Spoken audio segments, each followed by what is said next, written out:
ತಮಗೆ ಇಂಟ್ರೆಸ್ಟ್ ಅನಿಸಿತ್ತು ಅಂತಂದ್ರೆ ಸಬ್ಸ್ಕ್ರೈಬ್ ಆಗಿ ಮತ್ತು ಬೆಲ್ ಬಟನ್ ಅನ್ನು ಪ್ರೆಸ್ ಮಾಡಿ. ಜೈ ಬಿಸಿಯೂಟದ ಬಳಗ. ಓಕೆ, ಆಧುನಿಕ ಭಾರತದ ಇತಿಹಾಸದಲ್ಲಿ ಅತಿ ಮುಖ್ಯವಾಗಿರುವಂಥ ಟಾಪಿಕ್ಗಳ ಸಾಲಿನಲ್ಲಿ ಇದು ಕೂಡ ಒಂದು. ಅದು ಯಾವುದು ಅಂದರೆ ಜನರಲ್ ಗವರ್ನರ್ ಮತ್ತು ವೈಸರಾಯರುಗಳು ಅಂತ.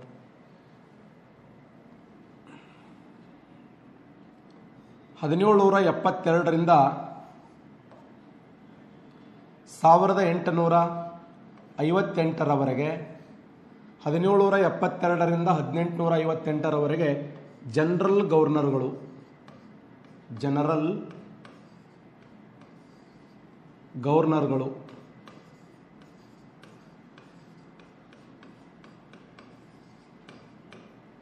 ಜನರಲ್ ಗವರ್ನರ್ಗಳು 1858ರಿಂದ 1947ರವರೆಗೆ ಇದನ್ನು ವೈಸರಾಯರುಗಳ ಆಳ್ವಿಕೆ ಅಂತ ಕರಿತೀವಿ. ವೈಸರಾಯರುಗಳ ಆಳ್ವಿಕೆ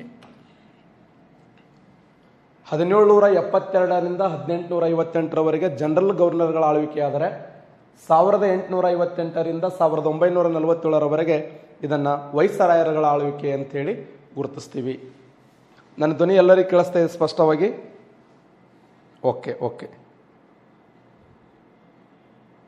ಓಕೆ ಪೆನ್ ಕಲರ್ ಚೇಂಜ್ ಮಾಡ್ತೀನಿ.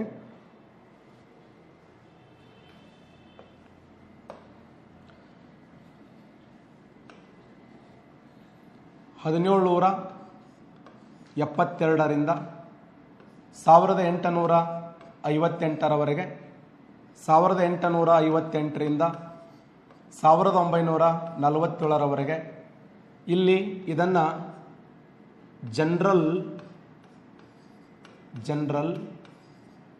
ಗವರ್ನರ್ಗಳ ಆಳ್ವಿಕೆ, ಜನರಲ್ ಗವರ್ನರ್ಗಳ ಆಳ್ವಿಕೆ, ಇದು ವೈಸರಾಯರುಗಳ ಆಳ್ವಿಕೆ, ವೈಸರಾಯರುಗಳ ಆಳ್ವಿಕೆ. ಎರಡು ಹಂತಗಳಲ್ಲಿ ನಾವು ವಿಂಗಡಿಸ್ತೀವಿ. ಒಂದು ಜನರಲ್ ಗವರ್ನರ್ಗಳ ಆಳ್ವಿಕೆ, ಇನ್ನೊಂದು ವೈಸರಾಯರುಗಳ ಆಳ್ವಿಕೆ ಅಂತೇಳಿ ಎರಡು ಪ್ರಮುಖವಾಗಿರುವಂಥ ಅಂಶಗಳನ್ನು ನೋಡ್ತಾ ಬರ್ತೀವಿ. ಹಾಗಾದರೆ ಆಧುನಿಕ ಭಾರತದ ಇತಿಹಾಸದಲ್ಲಿ ಇದು ಅತ್ಯಂತ ಮುಖ್ಯವಾಗಿರುವಂಥ ಒಂದು ವಿಭಾಗ. ಬಂಗಾಳದ ಮೊದಲ ಗವರ್ನರ್ ಯಾರು ಅಂತ ಕ್ವಶನ್ ಆಗಿದೆ. ಬಂಗಾಳದ ಮೊದಲ ಗವರ್ನರ್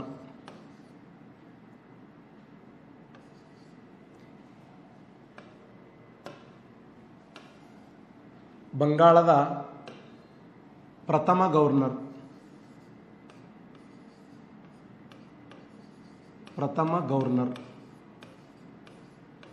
ಬಂಗಾಳದ ಪ್ರಥಮ ಗವರ್ನರ್ ಯಾರು ಸ್ನೇಹಿತರೆ? ಯಾರು ಹೇಳ್ತೀರಿ? ಬಂಗಾಳದ ಮೊದಲ ಗವರ್ನರ್ ಅಥವಾ ಬಂಗಾಳದ ಪ್ರಥಮ ಗವರ್ನರ್? Excellent, very good. ಸರಿಯಾದಂಥ ಉತ್ತರ ರಾಬರ್ಟ್ ಕ್ಲೈವ್.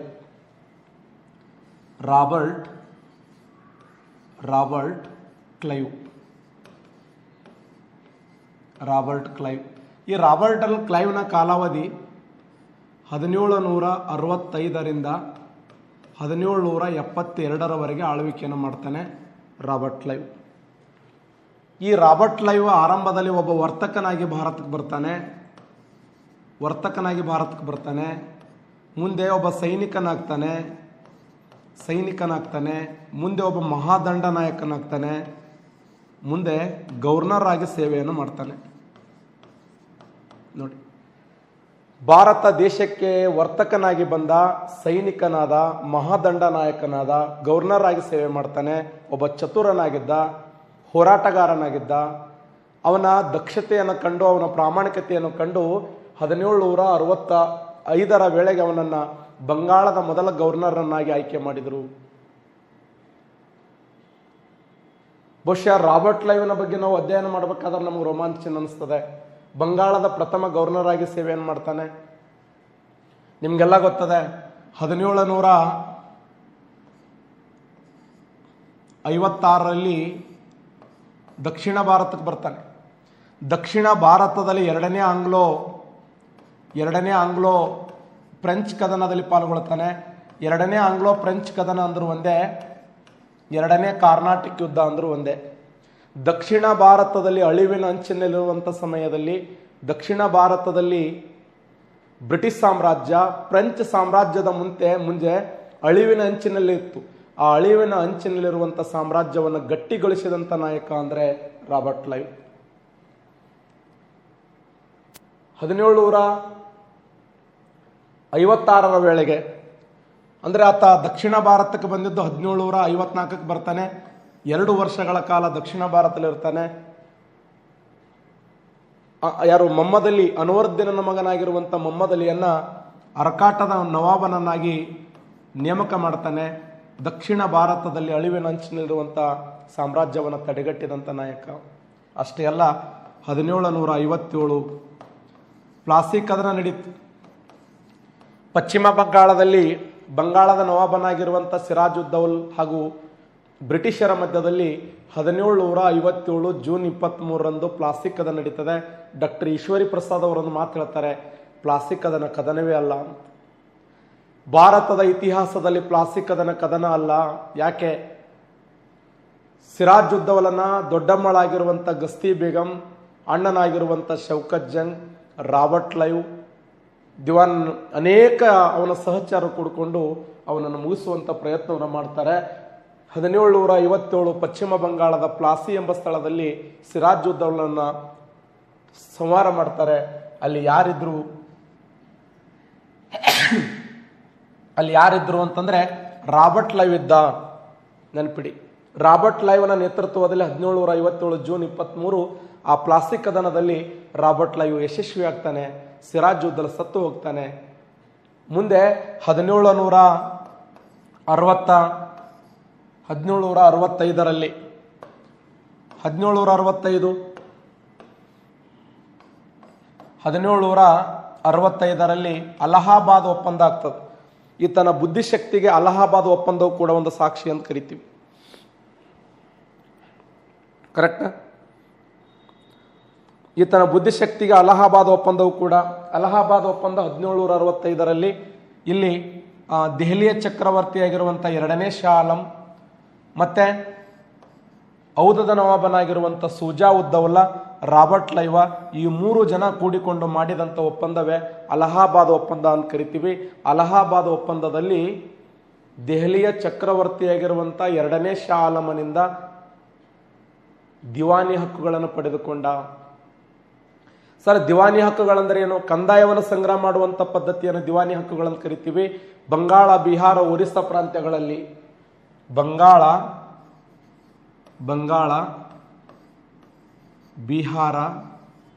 ಬಿಹಾರ ಮತ್ತೆ ಒಡಿಸ್ಸಾ ಪ್ರಾಂತ್ಯಗಳಲ್ಲಿ ಬಂಗಾಳ, ಬಿಹಾರ, ಒಡಿಸ್ಸಾ ಪ್ರಾಂತ್ಯಗಳಲ್ಲಿ ತೆರಿಗೆ ರಹಿತ ವ್ಯಾಪಾರಕ್ಕೆ ತೆರಿಗೆ ಸಂಗ್ರಹ ಮಾಡುವಂಥ ಅಧಿಕಾರಕ್ಕೆ ಮುಂದಾಗ್ತಾನೆ. ಇದನ್ನೇ ನಾವೇನಂತ ಕರಿತೀವಿ ಅಂದ್ರೆ ದ್ವಿಮುಖ ಸರ್ಕಾರ ಪದ್ಧತಿ ಅಂತ ಕರಿತೀವಿ. ಪಶ್ಚಿಮ ಬಂಗಾಳದಲ್ಲಿ ದ್ವಿಮುಖ ಸರ್ಕಾರ ಪದ್ಧತಿಯನ್ನು ಜಾರಿಗೆ ತಂದವರು ಯಾರು? ಈ ಅಲಹಾಬಾದ್ ಒಪ್ಪಂದದ ಮೂಲಕ 1765ರಲ್ಲಿ ಬಂಗಾಳ, ಬಿಹಾರ, ಒಡಿಸ್ಸಾ ಪ್ರಾಂತ್ಯಗಳಲ್ಲಿ ಹಣವನ್ನು ಸಂಗ್ರಹ ಮಾಡ್ತಾನೆ. ಇದನ್ನು ದ್ವಿಮುಖ ಸರ್ಕಾರ ಪದ್ಧತಿ ಅಂತ ಕರಿತೀವಿ. ಇದನ್ನು ಜಾರಿಗೆ ತಂದಂಥ ವ್ಯಕ್ತಿ ಯಾರಂದ್ರೆ ಅದು ರಾಬರ್ಟ್ ಕ್ಲೈವ್. ನೆನಪಿಡಿ, ವೆರಿ ಇಂಪಾರ್ಟೆಂಟ್. ಹಾಗಾದರೆ ರಾಬರ್ಟ್ ಕ್ಲೈವ್ ಆತ ನಂತರ ಒಬ್ಬ ಅಧಿಕಾರಿ ಭಾರತಕ್ಕೆ ಬರ್ತಾನೆ. ಅವನು ಯಾರು ಅಂದರೆ ವಾರನ್ ಹೆಸ್ಟಿಂಗ್.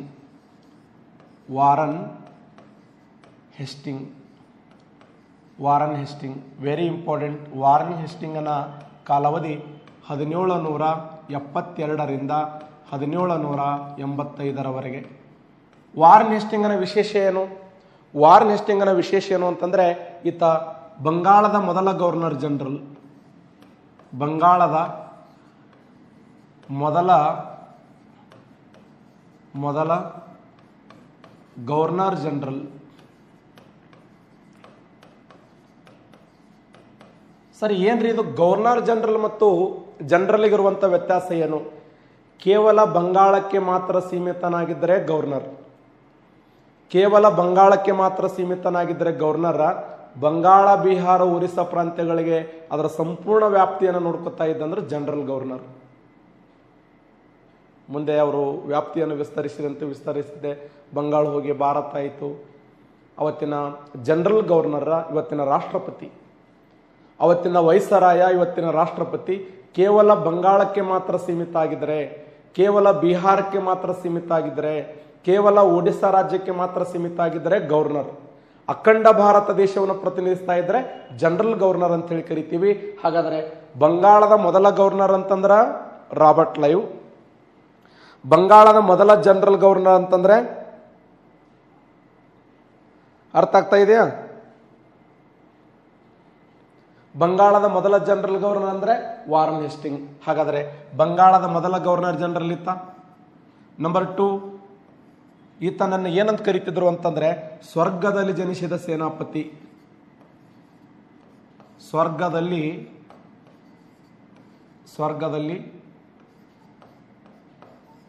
ಜನಿಸಿದ ಸೇನಾಪತಿ. ಸ್ವರ್ಗದಲ್ಲಿ ಜನಿಸಿದ ಸೇನಾಪತಿ. ಯಾರನ್ನ ಸ್ವರ್ಗದಲ್ಲಿ ಜನಿಸಿದ ಸೇನಾಪತಿ ಎಂದು ಕರೆಯುತ್ತಿದ್ದಾರಂದ್ರೆ ವಾರನ್ ಹೇಸ್ಟಿಂಗ್. ವಾರನ್ ಹೇಸ್ಟಿಂಗ್ನನ್ನ ಸ್ವರ್ಗದಲ್ಲಿ ಜನಿಸಿದ ಸೇನಾಪತಿ ಎಂದು ಕರೀತಿದ್ರು. ಈತನ ನೇತೃತ್ವದಲ್ಲಿ 1770 ರೆಗ್ಯುಲೇಟಿಂಗ್ ಆಕ್ಟ್ ಜಾರಿಗೆ ಬಂದ ವರ್ಷ. ಕ್ವಶನ್ ಆಗಿದೆ ಎಕ್ಸಾಮ್ಕ್. ರೆಗ್ಯುಲೇಟಿಂಗ್ ಆಕ್ಟ್ ಜಾರಿಗೆ ಬಂದಿರತಕ್ಕಂಥ ವರ್ಷ ಯಾವಾಗಂದ್ರೆ 1700, ಕರೆಕ್ಟ್ ಹೇಳಿ ನೋಡಮ್ಮ. ಎಕ್ಸಲೆಂಟ್. 1773. ಏನ್ ಸರ್ ಇದು? ರೆಗ್ಯುಲೇಟಿಂಗ್ ಆಕ್ಟ್ ಬ್ರಿಟಿಷ್ ಸಾಮ್ರಾಜ್ಯ ಭಾರತ ದೇಶದಲ್ಲಿ ಜಾರಿಗೆ ತಂದ,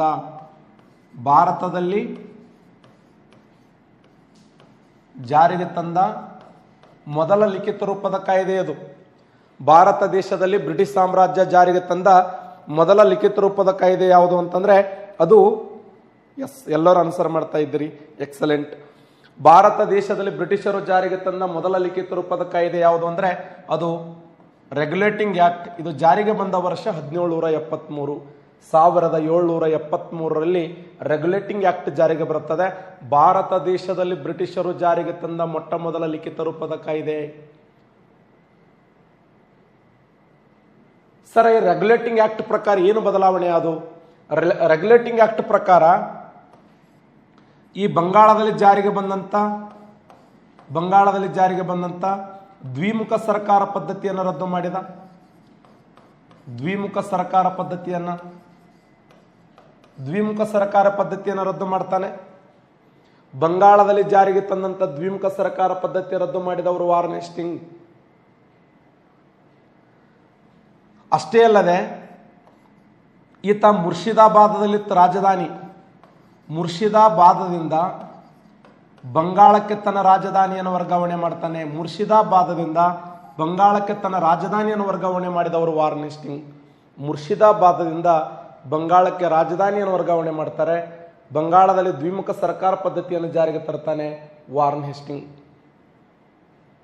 ಅಷ್ಟೇ ಅಲ್ಲದೆ ಇದೇ ರೆಗ್ಯುಲೇಟಿಂಗ್ ಆಕ್ಟ್ ಪ್ರಕಾರ 1774ರಲ್ಲಿ ಮೊದಲು ಬಾರಿಗೆ ಸುಪ್ರೀಂ ಕೋರ್ಟ್ ಸ್ಥಾಪನೆಯಾಯಿತು. ಭಾರತ ದೇಶದಲ್ಲಿ ಮೊಟ್ಟ ಮೊದಲು ಬಾರಿಗೆ ಸುಪ್ರೀಂ ಕೋರ್ಟ್ ಸ್ಥಾಪನೆ ಮಾಡಿದ್ದು 1774. ಎಲ್ಲಿ ಸ್ಥಾಪನೆ ಆಯಿತು? ಕಲ್ಕತ್ತಾದಲ್ಲಿ. ಹಾಗಾದ್ರೆ ಸುಪ್ರೀಂ ಕೋರ್ಟಿನ ಮೊದಲ ಮುಖ್ಯ ನ್ಯಾಯಾಧೀಶ ಸರ್ ಎಲಿಜಾ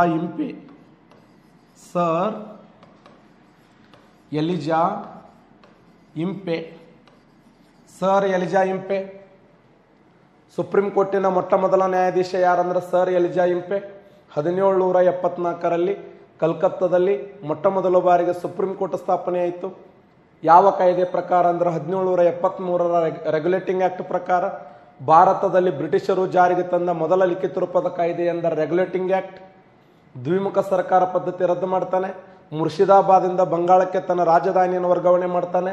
1774ರಲ್ಲಿ ಸುಪ್ರೀಂ ಕೋರ್ಟ್ ಅನ್ನ ಸ್ಥಾಪನೆ ಮಾಡುವುದರ ಮೂಲಕ ಕಲ್ಕತ್ತಾದಲ್ಲಿ ಸರ್ ಎಲಿಜಾ ಇಂಪಿ ಅನ್ನುವಂಥ ವ್ಯಕ್ತಿಯನ್ನು ಮಾಡಿದ ಅಂತಂದ್ರೆ ಇದರ ಮುಖ್ಯ ನ್ಯಾಯಾಧೀಶರಾಗಿ ಸೇವೆ ಮಾಡ್ತಾರೆ. ಮತ್ತೆ ವಾರನ್ ಹೇಸ್ಟಿಂಗ್ ಏನು ಸಾಧನೆ ಮಾಡಿದರು? ವಾರನ್ ಹೇಸ್ಟಿಂಗ್ ಅನ್ನ ಮತ್ತೊಂದು ಸಾಧನೆ ಏನು ಅಂದ್ರೆ 1784ರಲ್ಲಿ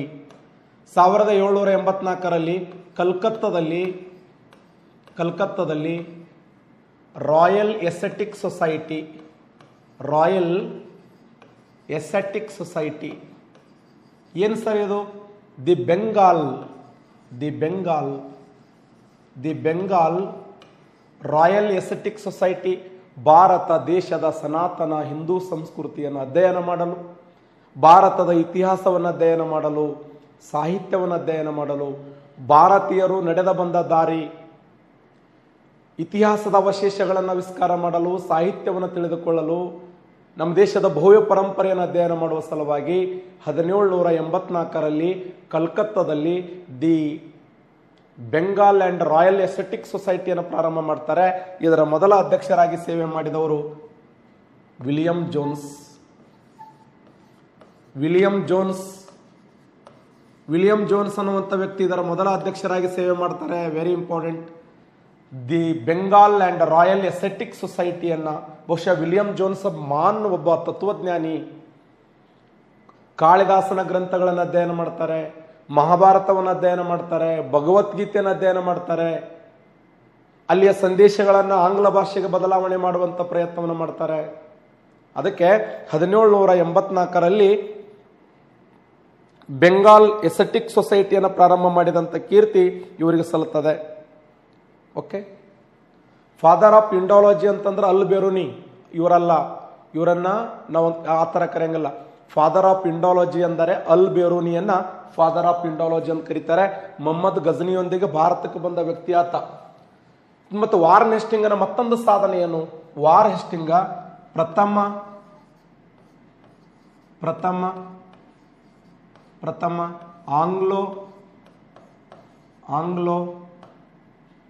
ಆಂಗ್ಲೋ ಮರಾಠ ಯುದ್ಧದಲ್ಲಿ ಪಾಲ್ಗೊಳ್ತಾರೆ. ಪ್ರಥಮ ಆಂಗ್ಲೋ ಮರಾಠ ಯುದ್ಧದಲ್ಲಿ. ಮತ್ತೆ ಎರಡನೇ ಆಂಗ್ಲೋ ಮೈಸೂರು ಯುದ್ಧದಲ್ಲಿ ಪಾಲ್ಗೊಳ್ಳುತ್ತಾರೆ. ಎರಡನೇ ಆಂಗ್ಲೋ ಮೈಸೂರು ಯುದ್ಧದಲ್ಲಿ, ಪ್ರಥಮ ಆಂಗ್ಲೋ ಮರಾಠ ಯುದ್ಧದಲ್ಲಿ ಪಾಲ್ಗೊಂಡಂತ ವ್ಯಕ್ತಿ ಯಾರಂದ್ರೆ ವಾರನ್ ಹೆಸ್ಟಿಂಗ್. ಸ್ವರ್ಗದಲ್ಲಿ ಜನಿಸಿದ ಸೇನಾಪತಿ, ಬಂಗಾಳದ ಮೊದಲ ಗವರ್ನರ್ ಜನರಲ್, ಬಂಗಾಳ, ಬಿಹಾರ, ಒರಿಸ್ಸಾ ಪ್ರಾಂತ್ಯಗಳಲ್ಲಿ ತನ್ನ ಅಧಿಕಾರವನ್ನು ಚಲಾಯಿಸ್ತಾರೆ. ಎಕ್ಸಾಮ್ಗೆ ಏನ್ ಬೇಕಲ್ಲ ಇಂಥ ಇಂಪಾರ್ಟೆಂಟ್ ಪಾಯಿಂಟ್ಗಳು ನೀವು ಸ್ವಲ್ಪ ಚೆನ್ನಾಗಿ ಓದಿರಂದ್ರೆ ಸಕ್ಸಸ್ ಆಗ್ತೀರಿ ಸ್ನೇಹಿತರೆ. ಎಕ್ಸಲೆಂಟ್. 1784ರಲ್ಲಿ ಪಿಟ್ಸ್ ಇಂಡಿಯಾ ಆಕ್ಟ್ ಅನ್ನು ಜಾರಿಗೆ ತಂದಂತ ವ್ಯಕ್ತಿ. ಹೌದಾ? ಹಾಗಾದ್ರೆ ವಾರನ್ ಹೆಸ್ಟಿಂಗ್ ನಂತರ ಅಧಿಕಾರಕ್ಕೆ ಬಂದವರು ಯಾರು? ವಾರನ್ ಹೆಸ್ಟಿಂಗ್ ನಂತರ ಅಧಿಕಾರಕ್ಕೆ ಬಂದವರು ಯಾರು ಅಂತಂದ್ರೆ ಯಾರು? ಲಾರ್ಡ್ ಕಾರ್ನ್ ವಾಲಿಸ್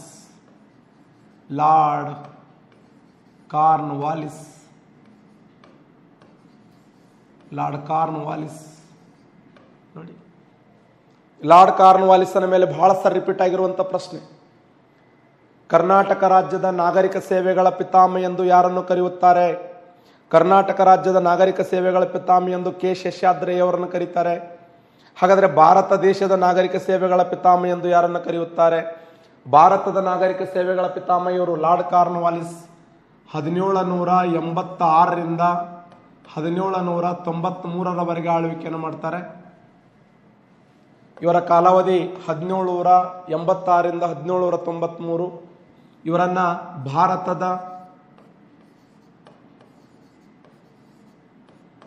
ನಾಗರಿಕ ಸೇವೆಗಳ ಪಿತಾಮಹ, ಇವರನ್ನ ಭಾರತದ ನಾಗರಿಕ ಸೇವೆಗಳ ಪಿತಾಮಹ ಎಂದು ಕರೆಯುತ್ತಾರೆ. ಕರ್ನಾಟಕ ರಾಜ್ಯದ ನಾಗರಿಕ ಸೇವೆಗಳ ಪಿತಾಮಹ ಕೆ ಶೇಷಾದ್ರಿಯರ್. ಎಸ್, ಮೆಹಬೂಬ್ ಜಮಾದಾರ್ ಅವರು ಕೇಳ್ತಾ ಇದ್ದಾರೆ, sir what is mean by lord ಅಂತೇಳಿ. ಒಳ್ಳೆ ಪ್ರಶ್ನೆ ಮೆಹಬೂಬ್. ಲಾರ್ಡ್ ಎಂದರೆ ಶ್ರೀ.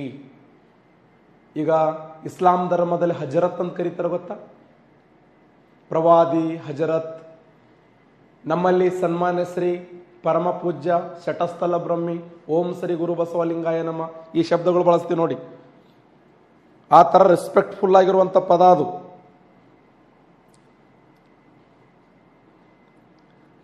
ಸಮಜಕ ನೈ? ಮೆಹಬೂಬ. ಭಾರತದ ನಾಗರಿಕ ಸೇವೆಗಳ ಪಿತಾಮಹ ಯಾರು ಅಂದ್ರ ಲಾರ್ಡ್ ಕಾರ್ನ್ ವಾಲಿಸ್. ಈತನ ಕಾಲಾವಧಿ 1786ರಿಂದ 1793. ಓಕೆ. ಈತನನ್ನ ಭಾರತದ ನಾಗರಿಕ ಸೇವೆಗಳ ಪಿತಾಮಹ 1793ರಲ್ಲಿ ಕಾಯಂ ಜಮೀನ್ದಾರ ಪದ್ಧತಿಯನ್ನು ಜಾರಿಗೆ ತಂದನು. ಕಾಯಂ ಜಮೀನ್ದಾರ ಪದ್ಧತಿ, ಕಾಯಂ ಜಮೀನ್ದಾರ ಪದ್ಧತಿ, ಕಾಯಂ ಜಮೀನ್ದಾರ ಪದ್ಧತಿ ಅಂದ್ರು ಒಂದೇ, ಕಾಯಂ ಗುತ್ತಾ ಪದ್ಧತಿ ಅಂದ್ರು ಒಂದೇ. ಕರೆಕ್ಟ್? ಕಾಯಂ ಜಮೀನ್ದಾರ ಪದ್ಧತಿಗಿರೋ ಇನ್ನೊಂದು ಹೆಸರೇ ಕಾಯಂ ಗುತ್ತಾ ಪದ್ಧತಿ, ಅಥವಾ ಇದನ್ನ ಇನ್ನೊಂದು ಹೆಸರಿಂದ ಕರೀತಾರೆ ಪೂರಕ ವ್ಯವಸ್ಥೆ ಅಂತ ಕರೀತಾರೆ. ಪೂರಕ ವ್ಯವಸ್ಥೆ, ಪೂರಕ ವ್ಯವಸ್ಥೆ ಅಂದ್ರು ಒಂದೇ, ಕಾಯಂ ಗುತ್ತಾ ಪದ್ಧತಿ ಅಂದ್ರು ಒಂದೇ, ಕಾಯಂ ಜಮೀನ್ದಾರ ಪದ್ಧತಿ ಅಂದ್ರು ಒಂದೇ. ಎಲ್ಲಿ ಜಾರಿಗೆ ಬಂತಿದು? ಬಂಗಾಳ, ಬಂಗಾಳ, ಬಿಹಾರ, ಬಿಹಾರ, ಒಡಿಸ್ಸಾ. ಬಂಗಾಳ, ಬಿಹಾರ, ಒಡಿಸ್ಸಾ ಪ್ರಾಂತ್ಯಗಳಲ್ಲಿ 1793ರಲ್ಲಿ ಕಾಯಂ ಜಮೀನ್ದಾರ ಪದ್ಧತಿಯನ್ನು ಜಾರಿಗೆ ತಂದವರು ಲಾರ್ಡ್ ಕಾರ್ನ್ವಾಲಿಸ್. ಜಮೀನ್ದಾರರನ್ನ ಭೂಮಾಲೀಕರನ್ನಾಗಿ ಪರಿವರ್ತನೆ ಮಾಡಿ ನಿಗದಿಪಡಿಸಿದ ಕಂದಾಯವನ್ನು ಸಂದಾಯ ಮಾಡುವ ಪದ್ಧತಿ. ಜಮೀನ್ದಾರರನ್ನ ಭೂಮಾಲೀಕರನ್ನಾಗಿ ಪರಿವರ್ತನೆ ಮಾಡಿ ನಿಗದಿಪಡಿಸಿದ ಕಂದಾಯವನ್ನು ಸಂದಾಯ ಮಾಡುವ ಪದ್ಧತಿ. ಜಮೀನ್ದಾರರನ್ನ ಭೂಮಾಲೀಕರನ್ನಾಗಿ ಪರಿವರ್ತನೆ ಮಾಡಿ ನಿಗದಿಪಡಿಸಿದ ಕಂದಾಯವನ್ನ ಸಂದಾಯ ಮಾಡುವ ಪದ್ಧತಿಗೆ ನಾವು ಕಾಯಂ ಜಮೀನ್ದಾರ ಪದ್ಧತಿಯನ್ನು ಕರಿತೀವಿ. ಎಷ್ಟು ಟ್ಯಾಕ್ಸ್ ಇತ್ತು ಅಂತಂದ್ರೆ 1/3%. ಅಂದ್ರೆ ಉತ್ಪಾದನೆಯಲ್ಲಿ ಎಷ್ಟು ಟ್ಯಾಕ್ಸ್ ಕಟ್ಟಬೇಕಪ್ಪ ಅಂದ್ರೆ 1/3 ಮೀನ್ಸ್ 33%. 33% ಟ್ಯಾಕ್ಸ್ ಕಟ್ಟಬೇಕಾಗಿತ್ತು. ಇದು ಬಂಗಾಳ, ಬಿಹಾರ, ಒರಿಸ್ಸಾ ಪ್ರಾಂತ್ಯಗಳಿಗೆ ಅಪ್ಲೈ ಆಗ್ತದೆ. ಇದನ್ನು ಜಾರಿಗೆ ತಂದವರು ಲಾರ್ಡ್ ಕಾರ್ನ್ವಾಲಿಸ್. ಇದರಿಂದ ಗ್ರಾಮೀಣ ಭಾಗದಲ್ಲಿ ರೂರಲ್ ಇಂಡಿಪೆಂಡೆನ್ಸ್ ಪ್ರಾರಂಭವಾಯಿತು. ಇತ್ತೀಚೆಗೆ FDA ಕೇಳಿದಂಥ ಪ್ರಶ್ನೆ ಇದು. ಇತ್ತೀಚೆಗೆ FDA ಏನು ಕ್ವಶನ್ ಕೇಳಿದ್ರು ಅಂತಂದ್ರೆ,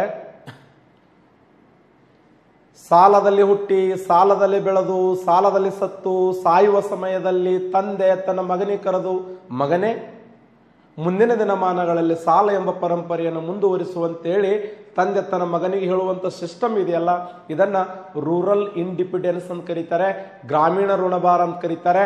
ಈ ಒಂದು ಕಾಯಂ ಜಮೀನ್ದಾರ ಪದ್ಧತಿಯಿಂದ ಭಾರತ ದೇಶದಲ್ಲಿ ಈ ಗ್ರಾಮೀಣ ಋಣಭಾರ ಅನ್ನುವಂಥ ಪದ್ಧತಿ ಆರಂಭಗೊಂಡಿತ್ತು. ಇದನ್ನು ಹೇಳಿದವರು ಯಾರಂದ್ರೆ ಚಾರ್ಲ್ಸ್ ಮೆಟಕಾಫ್. ಚಾರ್ಲ್ಸ್ ಮೆಟಕಾಫ್, ಚಾರ್ಲ್ಸ್ ಮೆಟಕಾಫ್, ಚಾರ್ಲ್ಸ್ ಮೆಟಕಾಫ್ ಅನ್ನುವಂಥ ವ್ಯಕ್ತಿ ಈ ಒಂದು ಮಾತನ್ನು ಹೇಳ್ತಾನೆ. ಸಾಲದಲ್ಲಿ ಹುಟ್ಟಿ ಸಾಲದಲ್ಲಿ ಬೆಳೆದು ಸಾಲದಲ್ಲಿ ಸಾಯುವಂತ ವ್ಯವಸ್ಥೆ ಇದೆಯಲ್ಲ, ಇದನ್ನ ಏನಂತ ಕರೀತಾರ ಅಂತಂದ್ರೆ ಗ್ರಾಮೀಣ ಋಣಭಾರ ಅಂತ ಕರೀತಾರೆ. ಎದರಿಂದ ಆರಂಭ ಆಯ್ತಂದ್ರೆ ಈ ಒಂದು ಕಾಯಂ ಜಮೀನ್ದಾರ ಪದ್ಧತಿಯಿಂದ ರೈತರಿಗೆ ಇಷ್ಟೆಲ್ಲ ನಷ್ಟ ಆಯಿತು. ಹಾಗಾದ್ರೆ ಲಾರ್ಡ್ ಕಾರ್ನ್ವಾಲಿಸ್ ಭಾರತ ದೇಶದಲ್ಲಿ ಸರ್ಕಾರಕ್ಕೆ ತನ್ನದೇ ಆದಂಥ ಕೆಲವೊಂದು ನಿಬಂಧನೆಗಳನ್ನು ಕೊಡ್ತಾನೆ. ಸರ್ಕಾರಕ್ಕೆ ನೀಡಿದಂಥ ನಿಬಂಧನೆಗಳನ್ನ ಅಥವಾ ಮಾರ್ಗದರ್ಶನವನ್ನು ಏನಂತ ಕರೀತಾರಂದ್ರೆ ಕಾರ್ನ್ ವಾಲಿಸ್ ಕೋಡ್ಗಳು ಅಂತ ಕರೀತಾರೆ. ಕಾರ್ನ್ ವಾಲಿಸ್ ಕೋಡ್ಗಳನ್ನು ಜಾರಿಗೆ ತಂದವರು ಲಾರ್ಡ್ ಕಾರ್ನ್ವಾಲಿಸ್. ಅಷ್ಟೇ ಅಲ್ಲದೆ ಈತನ ಕಾಲದಲ್ಲಿ ಮೂರನೇ ಆಂಗ್ಲೋ ಮೈಸೂರು ಯುದ್ಧ ನಡೆಯಿತು. ಮೂರನೇ ಆಂಗ್ಲೋ ಮೈಸೂರು ಯುದ್ಧ ನಡೀತದೆ. ಆ ಮೂರನೇ ಆಂಗ್ಲೋ ಮೈಸೂರು ಯುದ್ಧದಲ್ಲಿ ಟಿಪ್ಪು ಸುಲ್ತಾನನನ್ನು ಸದೆಬಡಿಯುವಲ್ಲಿ ಯಶಸ್ವಿಯಾದ. ಟಿಪ್ಪು ಸುಲ್ತಾನ ಜೊತೆಯಲ್ಲಿ ಶ್ರೀರಂಗಪಟ್ಟಣ ಒಪ್ಪಂದವನ್ನು ಮಾಡಿಕೊಂಡ. 330 ಲಕ್ಷ ಅಮೌಂಟ್ ಬದಲಾಗಿ 110 ಲಕ್ಷ ಅಮೌಂಟ್ ತಗೊಂಡ. ಇನ್ನೂ ಖಜಾನೆಯಲ್ಲಿ ದುಡ್ಡು ಇಲ್ಲದೆ ಇರುವ ಸಲುವಾಗಿ ಟಿಪ್ಪು ಈತನಿಗೆ ಮೈನುದ್ದೀನ್ ಮತ್ತು ಅಬ್ದುಲ್ ಖಾಲಿಕ್ ಅನ್ನುವಂಥ ಇಬ್ಬರು ಮಕ್ಕಳನ್ನ ಒತ್ತೆ ಇಡ್ತಾನೆ. ಲಾರ್ಡ್ ಕಾರ್ನ್ವಾಲಿಸ್ ಇದು ಸಾಮಾನ್ಯ ಕ್ಯಾಂಡಿಡೇಟ್ ಅಲ್ಲ, ಇದು ಅಮೆರಿಕ ದೇಶದಲ್ಲಿ ಸಪ್ತವಾರ್ಷಿಕ ಯುದ್ಧದಲ್ಲಿ ಪಾಲ್ಗೊಂಡಂತ ವ್ಯಕ್ತಿ ಇವನು. 1756ರಿಂದ 1763ರವರೆಗೆ ಉತ್ತರ ಅಮೆರಿಕದಲ್ಲಿ ಸಪ್ತವಾರ್ಷಿಕ ಯುದ್ಧ ನಡೀತದೆ. ಆ ಸಪ್ತವಾರ್ಷಿಕ ಯುದ್ಧದಲ್ಲಿ ಪಾಲ್ಗೊಂಡಂತ ವ್ಯಕ್ತಿ ಯಾರಂದ್ರೆ Lord Cornwallis. Correct? Lord Cornwallis America ದೇಶದ ಸಪ್ತವಾರ್ಷಿಕ ಯುದ್ಧದಲ್ಲಿ ಪಾಲ್ಗೊಂಡಂತ ವ್ಯಕ್ತಿ ಅಂತೇಳಿ ಗುರುತಿಸ್ತೀವಿ. ಇನ್ನು ಲಾರ್ಡ್ ಕಾರ್ನ್ವಾಲಿಸ್ ನಂತರ ಅಧಿಕಾರಕ್ಕೆ ಬಂದಂತ ಇನ್ನೊಬ್ಬ ವ್ಯಕ್ತಿ ಲಾರ್ಡ್ ವೆಲ್ಲೆಸ್ಲಿ. ಲಾರ್ಡ್ ವೆಲ್ಲೆಸ್ಲಿ ಇವನ ಮೇಲೆ ಕ್ವಶನ್ ಆಗಿದೆ ನೋಡಿ. ಲಾರ್ಡ್ ವೆಲ್ಲೆಸ್ಲಿ ಎಕ್ಸಾಮ್ ಹಿಂಗೆ ಕೇಳಿದ್ದಾನೆ. ಲಾರ್ಡ್ ವೆಲ್ಲೆಸ್ಲಿ ಕಾಲಾವಧಿ 1798ರಿಂದ 1805ರವರೆಗೆ. ಲಾರ್ಡ್ ವೆಲ್ಲೆಸ್ಲಿ ಈತ ತನ್ನನ್ನು ತಾನು ಬಂಗಾಳದ ಹುಲಿ ಎಂದು ಕರೆದುಕೊಂಡನು. ಬಪ್ಪರೆಗಡ ಮಗನೇ, ಬಂಗಾಳದ ಹುಲಿ ಎಂತೆಂತೋ ರತ್ನದ ನೋಡಿ. ಭಾರತದ ಇತಿಹಾಸದಲ್ಲಿ ತನ್ನನ್ನು ತಾನು ಬಂಗಾಳದ ಹುಲಿ ಎಂದು ಕರೆದುಕೊಂಡ ವ್ಯಕ್ತಿ ಯಾರು?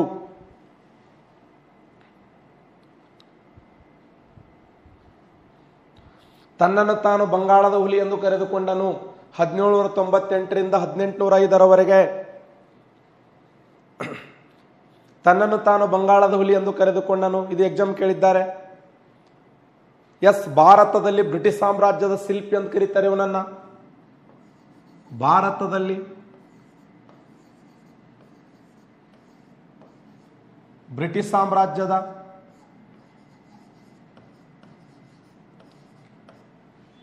ಸಾಮ್ರಾಜ್ಯದ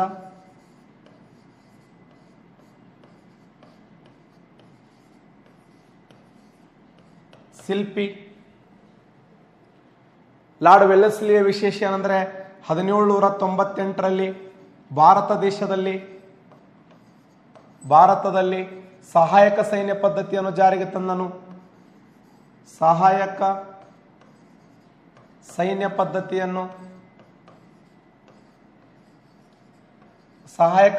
ಪದ್ಧತಿಯನ್ನು ಜಾರಿಗೆ ತಂದನು. ಈ ಸಹಾಯಕ ಸೈನ್ಯ ಪದ್ಧತಿಯನ್ನು ಒಪ್ಪಿಕೊಂಡ ಮೊದಲ ಮನೆತನ ಎಂದರೆ 1798ರಲ್ಲಿ ಹೈದರಾಬಾದ್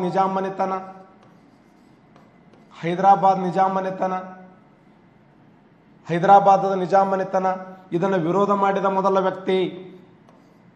1799ರಲ್ಲಿ ಇದನ್ನು ವಿರೋಧ ಮಾಡ್ತಾನೆ ಟಿಪ್ಪು ಸುಲ್ತಾನ್ ವಿರೋಧ ಮಾಡಿದ. ಮೈಸೂರಿನ ಹುಲಿ ಎನಿಸಿಕೊಂಡಂತ ಟಿಪ್ಪು ಸುಲ್ತಾನ್ ಇದನ್ನು ವಿರೋಧ ಮಾಡ್ತಾನೆ. ಲಾರ್ಡ್ ಹ್ಯಾರಿಸ್ ಅನ್ನುವಂಥ ವ್ಯಕ್ತಿ ಲಾರ್ಡ್ ವೆಲ್ಲೆಸ್ಲಿ ಕೈ ಕೆಳಗೆ ಕೆಲಸ ಮಾಡ್ತಿದ್ದ. ಲಾರ್ಡ್ ವೆಲ್ಲೆಸ್ಲಿಯ ಕೈ ಕೆಳಗೆ ಕೆಲಸ ಮಾಡುವಂತ ಹ್ಯಾರಿಸ್ ಅನ್ನುವಂಥ ವ್ಯಕ್ತಿ ಮೈಸೂರಿಗೆ ಬರ್ತಾನೆ, ಶ್ರೀರಂಗಪಟ್ಟಣಕ್ಕೆ ಬರ್ತಾನೆ. ಬಂದು ಟಿಪ್ಪು ಹೇಳ್ತಾನೆ, ಟಿಪ್ಪು ಒಂದು ಆಫರ್ ತಂದೇನಿ ಅಂತ. ಅವಾಗ ಟಿಪ್ಪು ಅಂತಾನೆ, ಏನ್ ಆಫರ್ ಅಂತ ಕೇಳ್ತಾನೆ. ಏನ್ ಆಫರ್ ಅಂದಾಗ, ಇಲ್ಲ ನಮ್ಗೆ ಚೆನ್ನಾಗಿದೆ ಆಫರ್. ಏನು ಅಂತ ಕೇಳ್ತಾನೆ. ನಿನ್ನ ಸೈನ್ಯವನ್ನು ವಿಸರ್ಜನೆ ಮಾಡು ಅಂದ. ಒಮ್ಮೆ ಶಾಕ್ ಆಯ್ತು. ಮತ್ತ ಅಂದ, ನಿನ್ನ ಸೈನ್ಯವನ್ನು ವಿಸರ್ಜನೆ ಮಾಡು, ನನ್ನ ಸೈನ್ಯವನ್ನು ಅಪಾಯಿಂಟ್ ಮಾಡ್ಕೋ. ಮತ್ತ ಅಂದ, ನನ್ನ ಸೈನ್ಯಕ್ಕೆ ನೀನು ವೇತನವನ್ನು ಕೊಡು, ಮುಂದೆ ಹೇಳು ಅಂದ. ನನ್ನ ಸೈನ್ಯಕ್ಕೆ ಬಟ್ಟೆ, ವೇತನ, ಊಟ, ವಸತಿ. ಮತ್ತ ಅಂದ, ನನ್ನ ಸೈನ್ಯದ ಪರ್ಮಿಷನ್ ಇಲ್ಲಾರದೆ ಬೇರೆ ದೇಶದ ಮೇಲೆ ದಾಳಿ ಮಾಡಂಗಿಲ್ಲ, ಒಪ್ಪಂದ ಮಾಡಿಕೊಳ್ಳಂಗಿಲ್ಲ, ಶಸ್ತ್ರಾಸ್ತ್ರ ಹೊಂದಂಗಿಲ್ಲ. ತಲೆಬೋಳಿಸ್ಬಿಡಲಿ ಅಂತ. ಏನು ಹುಡುಗಾಟಿಗೆ ಹಚ್ಚೇನು? ನಿಮ್ಮ ಸಲುವಾಗಿ ನಾನು ಫ್ರಾನ್ಸ್ ದೇಶದ ನೆಪೋಲಿಯನ್ ಬೋನಾಪಾರ್ಟ್ಗೆ ಪತ್ರ ಬರೆದೀನಿ, ನನ್ನ ಸೈನ್ಯಕ್ಕೆ ಟ್ರೈನಿಂಗ್ ಕೊಡ್ಲಾಕತ್ತೀನಿ. ನಿಮ್ಮ ವಿರುದ್ಧ 3ನೇ ಆಂಗ್ಲೋ ಮೈಸೂರು ಯುದ್ಧ ಸೋತಿದ್ದ ಚಿಂತೆ ಆಗ್ಯದ, 4ನೇ ಆಂಗ್ಲೋ ಮೈಸೂರು ಯುದ್ಧ ಮಾಡ್ಬೇಕಂತ ರೆಡಿ ಆಗ್ಲಾಕತ್ತೀನಿ. ಸೈನ್ಯ ವಿಸರ್ಜನೆ ಮಾಡ್ರಿ, ನಿಮ್ಮ ಸೈನ್ಯ ಅಪಾಯಿಂಟ್ ಮಾಡಿಕೊಂಡು ನಿಮ್ಮ ಸೈನ್ಯ ತೊಗೊಂಡು ಏನು ಕುಂಟ್ಲಿ ಅವ್ರ ಜೊತೆ ಏನು ಗೋಲಿ ಆಟ ಆಡಲೆ ಇಲ್ಲ ಕುಂಟ್ಲಿಪಿ ಆಟ ಆಡಲೆ, ಎಷ್ಟು ಹುಚ್ಚುಗೊಟ್ಟದಲ್ಲೇ ತಗೋರ್ಲೆ ಕಡ್ದು ಬಿಡೋ. ಇಲ್ರಿ ಅಣ್ಣ ನಾ ಏನ ಬಿಟ್ಟು ಓಡಕ್ಕೆ ಶುರು ಮಾಡಿದ್ದು. ಹೋಗಿ ಹ್ಯಾರಿಸ್ ಯಾರಿಗೆ ಹೇಳಿದ ಅಂದ್ರೆ ಲಾರ್ಡ್ ವೆಲ್ಲೆಸ್ಲಿ ಹೇಳ್ತಾನೆ, ಏನ್ರಿ ಮಾತಾಡಿದ್ರೆ ಕಡ್ಗ ತೊಗೊಂಡು ಕಡಿತೀನಿ ಅಂತ ಟಿಪ್ಪು. ಹಾಗಾದ್ರೆ ದಕ್ಷಿಣ ಭಾರತದಲ್ಲಿ ಈ ಸಹಾಯಕ ಸೈನ್ಯ ಪದ್ಧತಿಯನ್ನ ವಿರೋಧ ಮಾಡಿದಂತ ಮೊದಲ ದೇಶೀಯ ಅರಸ ಯಾರಂದ್ರೆ ಟಿಪ್ಪು ಸುಲ್ತಾನ್. ಯಾರ ವೆಲ್ಲೆಸ್ಲಿ ಅಂತಾನೆ. ಲಾರ್ಡ್ ವೆಲ್ಲೆಸ್ಲಿ ಏನಂದ ಅಂದ್ರೆ, ಲಾರ್ಡ್ ವೆಲ್ಲೆಸ್ಲಿ ಏನಂತಾನಂದ್ರೆ, ಆಯ್ತು ಯುದ್ಧ ಮಾಡೇ ಬಿಡಮ್ಮ. ಹಾಗಾದ್ರೆ ಟಿಪ್ಪು ಸುಲ್ತಾನನೊಂದಿಗೆ 4ನೇ ಆಂಗ್ಲೋ ಮೈಸೂರು ಯುದ್ಧದಲ್ಲಿ ಪಾಲ್ಗೊಂಡಂತ ವ್ಯಕ್ತಿ ಲಾರ್ಡ್ ವೆಲ್ಲೆಸ್ಲಿ. 1799ರಲ್ಲಿ ಟಿಪ್ಪು ಸುಲ್ತಾನನ್ನ ಸದೆ ಬಡಿತಾರೆ. ಮೀರ್ ಸಾದಿಕ್ ಅನ್ನುವಂಥ ದೇಶದ್ರೋಹಿ ಟಿಪ್ಪು ಸುಲ್ತಾನನ್ನ ಕೊಲ್ಲುವಲ್ಲಿ ಯಶಸ್ವಿಯಾದ. 4ನೇ ಆಂಗ್ಲೋ ಮೈಸೂರು ಯುದ್ಧದಲ್ಲಿ ಟಿಪ್ಪು ಮರಣಪ್ಪಿದ ನಂತರ 5 ವರ್ಷದ ಬಾಲಕನಾಗಿರುವಂತ ಮುಮ್ಮಡಿ ಕೃಷ್ಣರಾಜ ಒಡೆಯ ಅಧಿಕಾರವನ್ನು ಸ್ವೀಕಾರ ಮಾಡ್ತಾನೆ. 5 ವರ್ಷದ ಬಾಲಕನಾಗಿರುವಂತ ಮುಮ್ಮಡಿ ಕೃಷ್ಣರಾಜ ಒಡೆಯ ಅಧಿಕಾರವನ್ನು ಸ್ವೀಕಾರ ಮಾಡಿದಾಗ ಸಹಾಯಕ ಸೈನ್ಯ ಪದ್ಧತಿಯನ್ನು ಸ್ವೀಕಾರ ಮಾಡ್ತದೆ ಭಾರತದ 2ನೇ ದೇಶೀಯ ಮನೆತನ. 5 ವರ್ಷದ ಬಾಲಕ ಮುಮ್ಮಡಿ ಕೃಷ್ಣರಾಜ ಒಡೆಯ, ಅದಕ್ಕೇನು ಗೊತ್ತೇ ಇಲ್ಲ, ಸಿಗ್ನೇಚರ್ ಮಾಡಿ ಸಹಾಯಕ ಸೈನ್ಯ ಪದ್ಧತಿ ಸ್ವೀಕಾರ ಮಾಡ್ತಾನೆ. ಹಾಗಾದ್ರೆ ಮೈಸೂರನ್ನ ಆಳಿದ ಪ್ರಥಮ ಬ್ರಿಟಿಷ್ ರೆಸಿಡೆನ್ಸಿ ಯಾರಂದ್ರ sir Barry Close. Sir Barry Close. Sir Barry Close ಈ ಸಹಾಯಕ ಸೈನ್ಯ ಪದ್ಧತಿ ಸ್ವೀಕಾರ ಮಾಡಿದ ನಂತರ ಮೈಸೂರಿನ ಪ್ರಥಮ ಬ್ರಿಟಿಷ್ ರೆಸಿಡೆನ್ಸಿ ಆದವರು ಯಾರಂದ್ರೆ ಸರ್ ಬ್ಯಾರಿ ಕ್ಲೋಸ್. ನೆನ್ಪಿಡಿ ಸ್ನೇಹಿತರೆ, ವೆರಿ ಇಂಪಾರ್ಟೆಂಟ್. ಹಾಗಾದ್ರೆ ಲಾರ್ಡ್ ವೆಲ್ಲೆಸ್ಲಿಯ ಕಾಲದಲ್ಲಿ ಆಗಿರುವಂತ ಮತ್ತೆ ಸುಧಾರಣೆಗಳನ್ನು, ಸಾಕಷ್ಟು ಸುಧಾರಣೆಗಳನ್ನು ಮಾಡ್ತಾನೆ ಈತ. ಎರಡನೇ ಆಂಗ್ಲೋ ಮರಾಠ ಯುದ್ಧದಲ್ಲಿ ಪಾಲ್ಗೊಳ್ತಾನೆ. 2ನೇ ಆಂಗ್ಲೋ ಮರಾಠ ಯುದ್ಧದಲ್ಲಿ ಪಾಲ್ಗೊಂಡ. ನಿಮ್ಗೆಲ್ಲ ಗೊತ್ತದೆ, 2ನೇ ಬಾಜಿರಾಯ್ ಅನ್ನುವಂಥ ವ್ಯಕ್ತಿ 2ನೇ ಆಂಗ್ಲೋ ಮರಾಠ ಯುದ್ಧಕ್ಕೆ ಏನು ಒಂದು ಒಪ್ಪಂದ ಮಾಡ್ಕೊತಾನೆ. ಯಾವ ಒಪ್ಪಂದ ಅಂತ ಕ್ವಶನ್ ಆಗಿದೆ, ಯಾರು ಹೇಳ್ತೀರಿ? ಯಾವ ಒಪ್ಪಂದದ ಮೂಲಕ?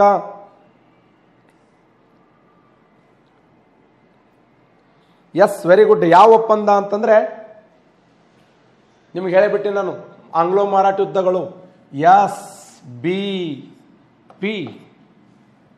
ಬಿ ಪವರ್, ನಮ್ದೆಲ್ಲ ಎಸ್ ಬಿ ಪವರ್ ಟೀಮ್ ನಮ್ದು.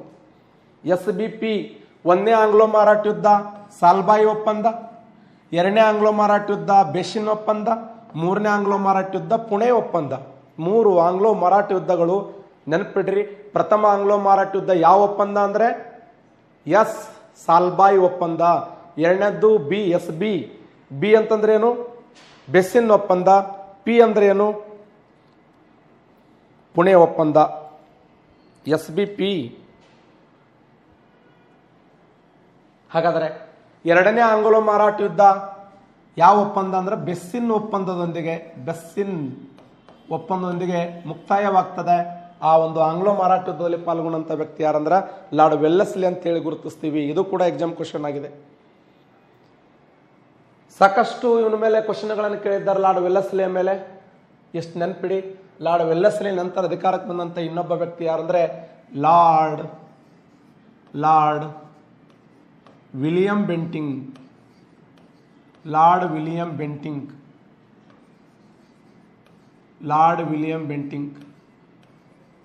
ಈ ಲಾರ್ಡ್ ವಿಲಿಯಂ ಬೆಂಟಿಂಗ್ನ ಕಾಲಾವಧಿ ಎಲ್ಲಿಂದ ಎಲ್ಲಿವರೆಗೆ ಅಂತಂದ್ರೆ 1828ರಿಂದ 1835ರವರೆಗೆ ಆಳ್ವಿಕೆ ಮಾಡ್ತಾನೆ. 1828ರಿಂದ 1835ರವರೆಗೆ ಆಳ್ವಿಕೆ ಮಾಡ್ತಾನೆ ಲಾರ್ಡ್ ವಿಲಿಯಂ ಬೆಂಟಿಂಗ್. ಹಾಗಾದ್ರೆ ಈತನ ಕಾಲದಲ್ಲಿ ಒಂದು ಕಾಯ್ದೆ ಜಾರಿಗೆ ಬರ್ತದೆ 1833ರಲ್ಲಿ. ಈ 1833ರಲ್ಲಿ 3ನೇ ಚಾರ್ಟರ್ ಕಾಯ್ದೆ ಅಂತ ಕರಿತೀವಿ ಇದನ್ನು. 3ನೇ ಚಾರ್ಟರ್ ಕಾಯ್ದೆ. ಈ 3ನೇ ಚಾರ್ಟರ್ ಕಾಯ್ದೆ ಹಂಗೆ 20 ವರ್ಷಕ್ಕೊಮ್ಮೆ ಬರದೇ ಅದು. ಆಸತ್ ಬ್ಯಾಸತ್ ಮಲ್ಲ ಹೋದ್ರೆ ಸತ್ ನಾಯಿ ಕೊಳ್ಳೆ ಬಿತ್ತಂಗೆ ಇರದೆ ಅದು. ಪ್ರತಿ 20 ವರ್ಷಕ್ಕೊಮ್ಮೆ 1793 ಒಂದು ಚಾರ್ಟರ್ ಕಾಯ್ದೆ, 1813 ಒಂದು ಚಾರ್ಟರ್ ಕಾಯ್ದೆ, 1833 ಒಂದು ಚಾರ್ಟರ್ ಕಾಯ್ದೆ, 1853 ಒಂದು ಚಾರ್ಟರ್ ಕಾಯ್ದೆ. ಅದಕ್ಕೆ ನಮ್ಮ ಕೆಲವು ಮಂದಿ ಹಿಸ್ಟ್ರಿ ಓದೋಕ ಎದಿ ಹೊಡಿತಾವ, ಎಷ್ಟು ಬರ್ತಾವ್ರಿ ಇವೆಲ್ಲ ಕಾಯ್ದೆಗಳು ಅಂತ. 1833ರಲ್ಲಿ 3ನೇ ಚಾರ್ಟರ್ ಕಾಯ್ದೆ ಬಂತು. ಈ 3ನೇ ಚಾರ್ಟರ್ ಕಾಯ್ದೆ ಏನ್ ಹೇಳ್ತದಂದ್ರ ಬಂಗಾಳದ ಗವರ್ನರ್ ಜನರಲ್ ಬದಲಾಗಿ ಭಾರತದ ಗವರ್ನರ್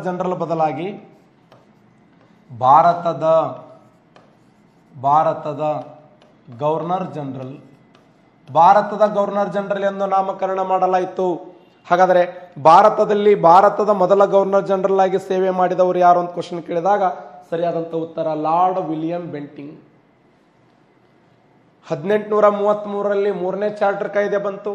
ಈ 3ನೇ ಚಾರ್ಟರ್ ಕಾಯ್ದೆ ಪ್ರಕಾರ ಬಂಗಾಳದ ಗವರ್ನರ್ ಜನರಲ್ ಬದಲಾಗಿ ಭಾರತದ ಗವರ್ನರ್ ಜನರಲ್ ಎಂದು ಮರುನಾಮಕರಣ ಮಾಡಲಾಯಿತು. ಮತ್ತೆ ಲಾರ್ಡ್ ವಿಲಿಯಂ ಬೆಂಟಿಂಗ್ ಬಹಳಷ್ಟು ಒಳ್ಳೆ ಕೆಲಸಗಳನ್ನು ಮಾಡ್ತಾನೆ. ನಿಮಗೆಲ್ಲ ಗೊತ್ತಿರಲಿ 1829 ಡಿಸೆಂಬರ್ 4, 1829 ಡಿಸೆಂಬರ್ 4ರಂದು ಸತಿ ಸಹಗಮನ ಪದ್ಧತಿ ಸತಿ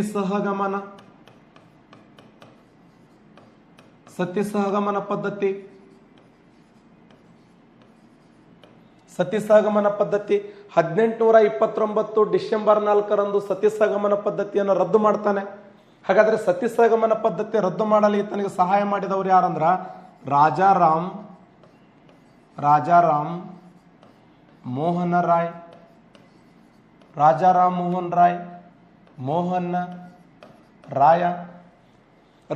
ಮೋಹನ್ ರಾಯರ ವಿಶೇಷ ಏನು ಅಂತಂದ್ರೆ ಇವರನ್ನ ಭಾರತೀಯ ಪುನರುಜ್ಜೀವನದ ಪಿತಾಮಹ ಅಂತ ಕರಿತೀವಿ.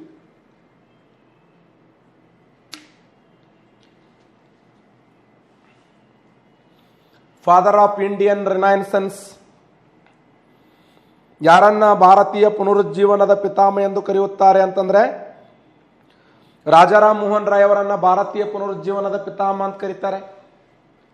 ಭಾರತದ ಪುನರುಜ್ಜೀವನದ ಧ್ರುವತಾರೆ, ಭಾರತೀಯ ಪುನರುಜ್ಜೀವನದ ನಕ್ಷತ್ರ. ರವೀಂದ್ರನಾಥ್ ಟ್ಯಾಗೋರ್ ಅವರು ಇವರನ್ನು ಏನಂತ ಕರೀತಾರಂದ್ರೆ ಆಧುನಿಕ ಭಾರತದ ಮೊದಲ ಮಾನವ ಅಂತ ಕರೆದರು. ಆಧುನಿಕ ಭಾರತದ ಮೊದಲ ಮಾನವ ಅಂದ್ರೆ Rajaram Mohan Roy. Father of Indian renaissance, ಭಾರತೀಯ ಪುನರುಜ್ಜೀವನದ ಪಿತಾಮಹ ಎಂದರೆ ರಾಜಾರಾಮ್ ಮೋಹನ್ ರಾಯ್. ಕೇವಲ ಪುನರುಜ್ಜೀವನದ ಪಿತಾಮಹ ಎಂದರೆ ಪೆಟ್ರಾರ್ಕ್. ಇಟ್ಲಿ ದೇಶದಲ್ಲಿ ಪೆಟ್ರಾರ್ಕ್ ಪುನರುಜ್ಜೀವನದ ಪಿತಾಮಹ ಪೆಟ್ರಾರ್ಕ್, ಮತ ಸುಧಾರಣೆ ಪಿತಾಮಹ ಮಾರ್ಟಿನ್ ಲೂಥರ್, ಭೌಗೋಳಿಕ ಅನ್ವೇಷಣೆಯ ಪಿತಾಮಹ ಹೆನ್ರಿ ದಿ ನ್ಯಾವಿಗೇಟರ್, ಅಲ್ಲಿ ರಾಜಕುಮಾರ. ಹಾಗಾದರೆ ರಾಜಾರಾಮ್ ಮೋಹನ್ ರಾಯ್ ಅವರು ಭಾರತ ದೇಶದಲ್ಲಿ ಸತ್ಯ ಸಹಗಮನ ಪದ್ಧತಿ ನಿಷೇಧ ಮಾಡುವಲ್ಲಿ ಯಾರಿಗೆ ಬೆಂಬಲ ಕೊಟ್ಟರು ಅಂದ್ರೆ ಈ ಒಂದು ಲಾರ್ಡ್ ವಿಲಿಯಂ ಬೆಂಟಿಂಗ್ ಬೆಂಬಲ ಕೊಡ್ತಾರೆ. ಈ ಲಾರ್ಡ್ ವಿಲಿಯಂ ಬೆಂಟಿಂಗ್ನ ಕಾಲದಲ್ಲಿ 1835ರಲ್ಲಿ ಒಂದು ಆಯೋಗ ನೇಮಕ ಮಾಡಲಾಯಿತು, ಥಾಮಸ್ ಮೆಕಾಲೆ ಆಯೋಗ. ಏನು ಸರ್ ಇದು ಥಾಮಸ್ ಮೆಕಾಲೆ ಆಯೋಗ? ಭಾರತ ದೇಶದಲ್ಲಿ ಇಂಗ್ಲಿಷ್ ಶಿಕ್ಷಣವನ್ನು ಕೊಡುವ ಸಲುವಾಗಿ, ಇಂಗ್ಲಿಷ್ ಶಿಕ್ಷಣವನ್ನು ನೀಡುವಂಥ ಉದ್ದೇಶಕ್ಕಾಗಿ, ಭಾರತೀಯರಿಗೆ ಇಂಗ್ಲಿಷ್ ಶಿಕ್ಷಣವನ್ನು ಕೊಡುವ ಉದ್ದೇಶಕ್ಕಾಗಿ 1835ರಲ್ಲಿ ಆಕ್ಚುಲಿ 20 ಲಕ್ಷ ರೂಪಾಯಿ ಅಮೌಂಟ್ ಸಂಗ್ರಹ ಇತ್ತು. 1813ರ ಚಾರ್ಟರ್ ಕಾಯ್ದೆಯಲ್ಲಿ ಶಿಕ್ಷಣಕ್ಕಾಗಿ 1 ಲಕ್ಷ ರೂಪಾಯಿ ಖರ್ಚು ಮಾಡಬೇಕಂತ 1 ಲಕ್ಷ ರೂಪಾಯಿ ಅಮೌಂಟ್ ಇಟ್ಟಿದ್ರು. ಬಟ್ ಯಾವ ಶಿಕ್ಷಣ, ಏನೋ ದೇಶೀಯ ಶಿಕ್ಷಣ ಏನೋ ಆಂಗ್ಲ ಶಿಕ್ಷಣ ಅಂತ ವಿಚಾರ ಮಾಡಿ 20 ವರ್ಷ ಹಂಗ ಹೋಗಿಬಿಡ್ತದ. ಲಾಸ್ಟ್ 1833ರ ತೃತೀಯ ಚಾರ್ಟರ್ ಕಾಯ್ದೆಯಲ್ಲಿ ಏನು ವಿಚಾರ ಮಾಡಿದಾರಂದ್ರ ಆ 20 ಲಕ್ಷ ರೂಪಾಯಿ ಅಮೌಂಟ್ ಎದಕ್ಕೆ ಖರ್ಚು ಮಾಡಬೇಕು? ಹಾಗಾದ್ರೆ ಆಂಗ್ಲ ಶಿಕ್ಷಣಕ್ಕೆ ಖರ್ಚು ಮಾಡಬೇಕು ಅಂತೇಳಿ ಆಂಗ್ಲಲಿಸ್ಟರು ಅಂತ ಒಂದು ಗುಂಪ, ಇಲ್ಲ ದೇಶೀಯ ಶಿಕ್ಷಣ ಖರ್ಚು ಮಾಡಬೇಕು ಅಂತೇಳಿ ಓರಿಯೆಂಟಲಿಸ್ಟರ್ ಅಂತ ಒಂದು ಗುಂಪು. ಫೈನಲ್ ಆಗಿ ಇಂಗ್ಲಿಷ್ ಶಿಕ್ಷಣ ಖರ್ಚಾಗಲಿ ಅಂತ ತಿಳ್ಕೊಂಡು 1835ರಲ್ಲಿ ಥಾಮಸ್ ಮೆಕಾಲೆ ವರದಿ ಜಾರಿಗೆ ಬರ್ತದೆ. ಆ ಉದ್ದೇಶಕ್ಕಾಗಿ ಥಾಮಸ್ ಮೆಕಾಲೆ ಅವರನ್ನ father of Indian education system, ಯಾರನ್ನ ಭಾರತ ದೇಶದ ಆಂಗ್ಲ ಶಿಕ್ಷಣದ ಪಿತಾಮಹ ಎಂದು ಕರೆಯುತ್ತಾರೆ? ಯಾರನ್ನ ಭಾರತದ ಆಂಗ್ಲ ಶಿಕ್ಷಣದ ಪಿತಾಮಹ ಎಂದು ಕರೆಯುತ್ತಾರೆ ಅಂತಂದ್ರೆ ಥಾಮಸ್ ಮೆಕಾಲೆ ಇಂಗ್ಲಿಷ್ ಶಿಕ್ಷಣಕ್ಕೆ ಮಹತ್ವ ಕೊಡ್ತಾನ. ಆದ್ರೆ ಹುಚ್ಚುಚ್ಚಾರ ಮಾತಾಡ್ತದ, ಹುಚ್ಚುಗೊಟ್ಟಿ. ಏನು ಹುಚ್ಚುಚ್ಚಾರ ಮಾತಾಡಿತು ಅಂದ್ರ ಭಾರತ ದೇಶದ ಸಮುದ್ರದಷ್ಟು ಸಾಹಿತ್ಯ ಇಂಗ್ಲೆಂಡಿನ ಒಂದು ಗ್ರಂಥಾಲಯದ ಒಂದು ಕಪಾಟಿನ 4 ಪುಸ್ತಕಗಳಿಗೆ ಸಮ. ಭಾರತೀಯ ಖಗೋಳಶಾಸ್ತ್ರ, ಭಾರತೀಯ ಜ್ಯೋತಿಷ್ಯ, ಭಾರತೀಯ ಇತಿಹಾಸ, ಭಾರತದ ಪುರಾಣ, ಭಾರತದ ಸಾಹಿತ್ಯ ಸುಳ್ಳಂತ, ಇಂಗ್ಲಿಷ್ ಸಾಹಿತ್ಯ ಒಂದೇ ಸತ್ಯ ಅಂತ ಹುಚ್ಚುಗೊಟ್ಟಿ. ಪ್ರಪಂಚದಲ್ಲಿ ರಚನೆಗೊಂಡ ಮೊದಲ ಕೃತಿ ಎಂದರೆ ಋಗ್ವೇದ. 1028 ಶ್ಲೋಕಗಳಿವೆ, 10 ಮಂಡಲಗಳಿವೆ. ಇಡೀ ಜಗತ್ತಿನಲ್ಲಿ ರಚನೆಗೊಂಡಂತ ಮೊಟ್ಟ ಮೊದಲ ಕೃತಿ ಅಂದರೆ ಋಗ್ವೇದ. ಹೌದಾ ಅಲ್ಲ?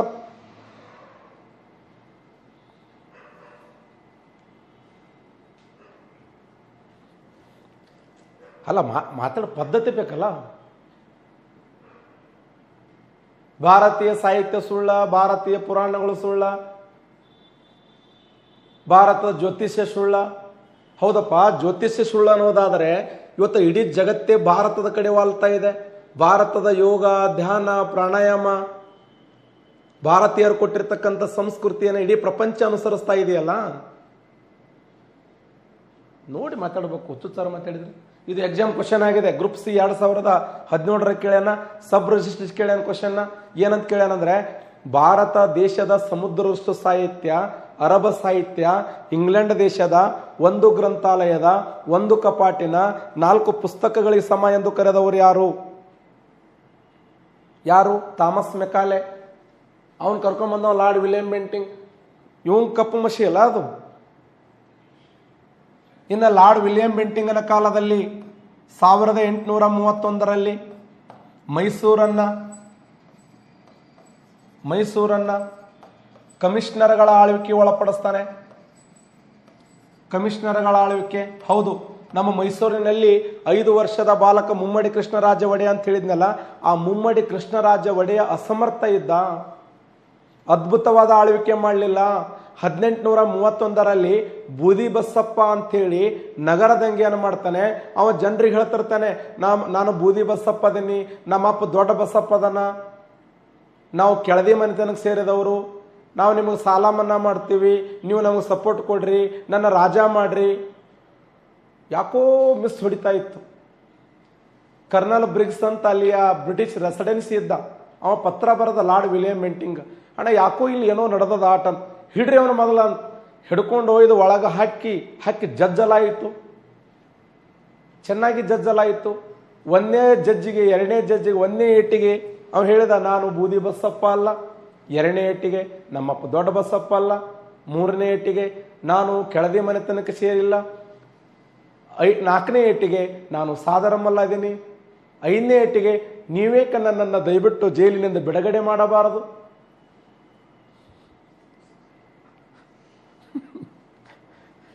ಯಾರವ? ನಮ್ಮ ಚಿಕ್ಕಪ್ಪ ಸಣ್ಣ ಬಸಪ್ಪ ಅಂತ. ನಿಮ್ಮ ಮಾಯಿ ಅಲ್ಯಾಕೆ ಬರ್ತಾನೆ ಸಣ್ಣ ಬಸಪ್ಪ? ಅವಾಗ ಲಾರ್ಡ್ ವಿಲಿಯಂ ಬೆಂಟಿಂಗ್ ಅಂತಾನೆ, ಅವನು ಬಿಡುಗಡೆ ಮಾಡ್ರಪ್ಪ ಅಂತೇಳಿ ಬಿಡುಗಡೆ ಮಾಡ್ತಾರೆ. ಬೂದಿ ಬಸಪ್ಪನನ್ನ ಬಿಡುಗಡೆ ಮಾಡಿ 1831 1881 ಬರೋಬ್ಬರಿ 7 ಕಮಿಷನರ್ಗಳು ಮೈಸೂರನ್ನು ಆಳ್ತಾರೆ. ಪ್ರಥಮ ಮೈಸೂರಿನ ಕಮಿಷನರ್ ಎಂದರೆ ಕರ್ನಲ್ ಬ್ರಿಗ್ಸ್. ಪ್ರಥಮ ಕಮಿಷನರ್ ಕರ್ನಲ್ ಬ್ರಿಗ್ಸ್ ಆದರೆ ಕೊನೆಯ ಕಮಿಷನರ್ ಜೆ ಡಿ ಗೋರ್ಡಾನ್. ಪ್ರಸಿದ್ಧ ಕಮಿಷನರ್ಗಳಂದರೆ ಮಾರ್ಕ್ ಕಬ್ಬನ್ ಮತ್ತು ಬೌರಿಂಗ್ ಪ್ರಸಿದ್ಧ ಕಮಿಷನರ್ಗಳು. ಹಾಗಾದರೆ ಇಡೀ ನಮ್ಮ ಕರ್ನಾಟಕ ರಾಜ್ಯದಲ್ಲಿ ಈ ಒಂದು ಯಾವ ಪದ್ಧತಿ? 1831 1881 ಸುಮಾರು 7 ಜನ ಕಮಿಷನರ್ಗಳು ಈ ಒಂದು ಮೈಸೂರನ್ನು ಆಳ್ತಾರೆ. ಹಾಗಾದರೆ ಮೈಸೂರನ್ನ ಕಮಿಷನರ್ಗಳ ಆಳ್ವಿಕೆಗೆ ಒಳಪಡಿಸಿದವರು ಯಾರು ಅಂದ್ರೆ ಸರಿಯಾದಂಥ ಉತ್ತರ ಲಾರ್ಡ್ ವಿಲಿಯಂ ಬೆಂಟಿಂಗ್ ಅನ್ನುವಂಥ ವ್ಯಕ್ತಿ. ಹಾಗಾದರೆ ಭಾರತ ದೇಶದಲ್ಲಿ ಇಂಗ್ಲಿಷ್ ಭಾಷೆಯನ್ನ ಆಡಳಿತ ಭಾಷೆಯನ್ನಾಗಿ ಸ್ವೀಕಾರ ಮಾಡ್ತಾನೆ. ಇಂಗ್ಲಿಷ್ ಭಾಷೆಯನ್ನ ಆಡಳಿತ ಭಾಷೆಯನ್ನಾಗಿ ಸ್ವೀಕಾರ ಮಾಡಿದ ಲಾರ್ಡ್ ವಿಲಿಯಂ ಬೆಂಟಿಂಗ್. ಹಾಗಾದ್ರೆ ಲಾರ್ಡ್ ವಿಲಿಯಂ ಬೆಂಟಿಂಗ್ ನನ್ನ ಪ್ರೀತಿಯಿಂದ ಏನಂತ ಕರೀತಾರೆ? ಏನು ಹೆತ್ತಿದು? ಲಾರ್ಡ್ ವಿಲಿಯಂ ಬೆಂಟಿಂಗ್ ನನ್ನ ಪ್ರೀತಿಯಿಂದ ಏನೆಂದು ಕರೆಯುತ್ತಾರೆ? ಈತನನ್ನ ಪ್ರೀತಿಯಿಂದ ಏನಂತ ಕರೀತಾರೆ? ಇದು ಕ್ವಶನ್ ಆಗಿದೆ. ಈತನನ್ನ ಪರೋಪಕಾರಿ ಗವರ್ನರ್ ಜನರಲ್ ಅಂತ ಕರೀತಾರೆ.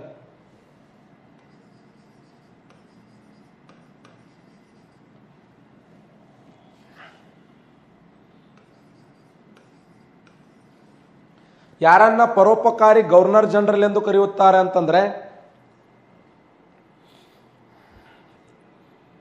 ಲಾರ್ಡ್ ವಿಲಿಯಂ ಬೆಂಟಿಂಗ್ ನನ್ನ. ಕರೆಕ್ಟಾ?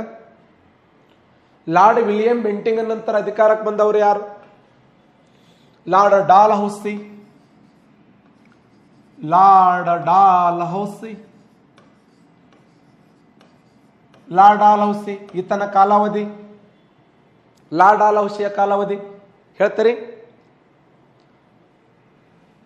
1848ರಿಂದ 1856 ಲಾರ್ಡ್ ಡಾಲ್ಹೌಸಿ ಈತನನ್ನು ಆಧುನಿಕ ಭಾರತದ ನಿರ್ಮಾಪಕ ಎಂದು ಕರೆಯುತ್ತಾರೆ. ಆಧುನಿಕ ಭಾರತದ ನಿರ್ಮಾಪಕ ಎನ್ನುವರು. ಅಷ್ಟೇ ಅಲ್ಲ, ಆಧುನಿಕ ಭಾರತದ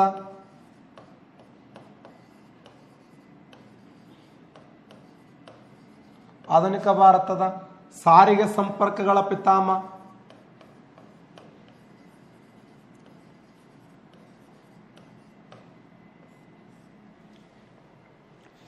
ಯಾರನ್ನ ಆಧುನಿಕ ಭಾರತ ಸಾರಿಗೆ ಸಂಪರ್ಕಗಳ ಪಿತಾಮಹ ಎಂದು ಕರೆಯುತ್ತಾರಂದ್ರೆ Lord Dalhousie. Gavisiddu correct answer. ಅತಿ ಚಿಕ್ಕ ವಯಸ್ಸಿನಲ್ಲಿ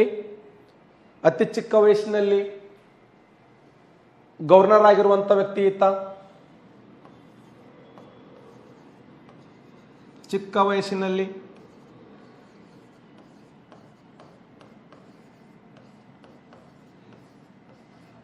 ಗವರ್ನರ್, ಅತಿ ಚಿಕ್ಕ ವಯಸ್ಸಿನಲ್ಲಿ ಗವರ್ನರ್ ಆದವರು ಯಾರು? Lord Dalhousie. ಲಾರ್ಡ್ ಡಾಲ್ಹೌಸಿಯ ವಿಶೇಷ ಸಾಧನೆ 1848ರಲ್ಲಿ ದತ್ತು ಮಕ್ಕಳಿಗೆ ಹಕ್ಕಿಲ್ಲ.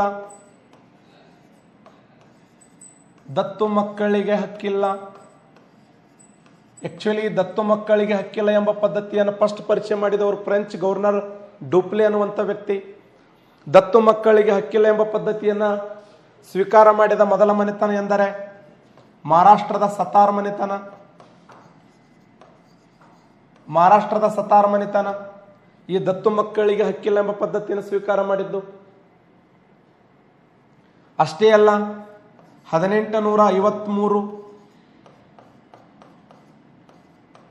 ಏಪ್ರಿಲ್ 16ರಂದು ಮುಂಬೈ ಮತ್ತು ಠಾಣಾಗಳ ಮಧ್ಯದಲ್ಲಿ ಮುಂಬೈ ಮತ್ತು ಠಾಣಾಗಳ ಮಧ್ಯದಲ್ಲಿ ಮೊಟ್ಟ ಮೊದಲು ಬಾರಿಗೆ ರೈಲು ಸಾರಿಗೆಯನ್ನು ಪ್ರಾರಂಭ ಮಾಡಿದ ಕೀರ್ತಿ ಲಾರ್ಡ್ ಡಾಲ್ಹೌಸಿಗೆ ಸಲ್ಲುತ್ತದೆ. ಭಾರತ ದೇಶದಲ್ಲಿ ಪ್ರಾರಂಭಗೊಂಡಂತ ಮೊದಲ ಟ್ರೈನ್ ಯಾವುದಂದ್ರೆ ಬೋರಿ ಬಂದರ್ ಅನ್ನುವಂಥ ರೈಲು. 16 ಬೋಗಿಗಳು. ಆ 16 ಬೋಗಿಗಳಲ್ಲಿ ಸಿಂಧ್ ಸಾಹಿಬ್ ಸುಲ್ತಾನ್ ಅನ್ನುವಂಥ 3 ಪ್ರಮುಖವಾಗಿರುವಂಥ ಬೋಗಿಗಳು. ಪ್ರಪಂಚದ ರೈಲು ಸಾರಿಗೆ ಪಿತಾಮಹ ಜಾರ್ಜ್ ಸ್ಟಿಫನ್ಸನ್. ಭಾರತದ ರೈಲು ಸಾರಿಗೆ ಪಿತಾಮಹ ಲಾರ್ಡ್ ಡಾಲ್ಹೌಸಿ. ಕರ್ನಾಟಕದ ರೈಲು ಸಾರಿಗೆ ಪಿತಾಮಹ ಮಾರ್ಕ್ ಕಬ್ಬನ್.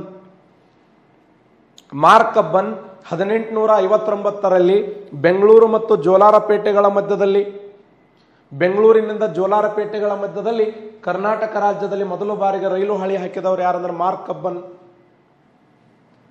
1854ರಲ್ಲಿ ಅಂಚೆ ತಂತಿಯನ್ನು ಆರಂಭ ಮಾಡ್ತಾನೆ. 1854ರಲ್ಲಿ ಅಂಚೆ ತಂತಿಯನ್ನು ಪ್ರಾರಂಭ ಮಾಡ್ತಾನೆ.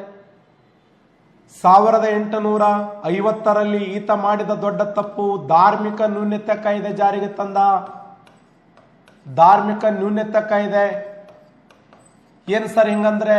ಧಾರ್ಮಿಕ ನ್ಯೂನತೆ ಕಾಯ್ದೆ ಅಂದರೆ ತಂದೆಯ ಆಸ್ತಿ ಮಗ ಪಡಿಬೇಕಾದರೆ, ಪಿತ್ರಾರ್ಜಿತ ಆಸ್ತಿಯನ್ನು ಪಡೆಯಬೇಕಾದರೆ, ತಂದೆ ಆಸ್ತಿ ತನ್ನ ಮಗ ಪಡಿಬೇಕಾದರೆ ಮಗ ಕ್ರೈಸ್ತ ಧರ್ಮವನ್ನು ಸ್ವೀಕಾರ ಮಾಡಬೇಕು. ತಂದೆ ಆಸ್ತಿ ಮಗ ಪಡಿಬೇಕಾದ್ರೆ ಕ್ರೈಸ್ತ ಧರ್ಮ ಸ್ವೀಕಾರ ಮಾಡಬೇಕು. ಇದನ್ನು ವಿರೋಧಿಸಿ ಭಾರತ ದೇಶದ ಹಿಂದೂ ಮುಸ್ಲಿಮರು ಹೋರಾಟವನ್ನು ಮಾಡ್ತಾರೆ. ಅದು ಮುಂದೆ 1857ರ ದಂಗೆಗೆ ಕಾರಣವಾಯಿತು. ಅಷ್ಟೇ ಅಲ್ಲ, ಇವನು ಮಾಡಿದ ಒಳ್ಳೆ ಕೆಲಸ 1856ರಲ್ಲಿ ವಿಧವೆ ಮತ್ತೊಂದು ಮದುವೆಯಾಗಬಹುದು. ವಿಧವಾ ಪುನರ್ವಿವಾಹ ಕಾಯ್ದೆಯನ್ನು ಜಾರಿಗೆ ತರ್ತಾನೆ. 1856ರಲ್ಲಿ ವಿಧವೆ ಮತ್ತೊಂದು ಮದುವೆಯಾಗಬಹುದು. ಡಾಕ್ಟರ್ ಈಶ್ವರ್ ಚಂದ್ರ ವಿದ್ಯಾಸಾಗರ್ ಡಾಕ್ಟರ್ ಈಶ್ವರ್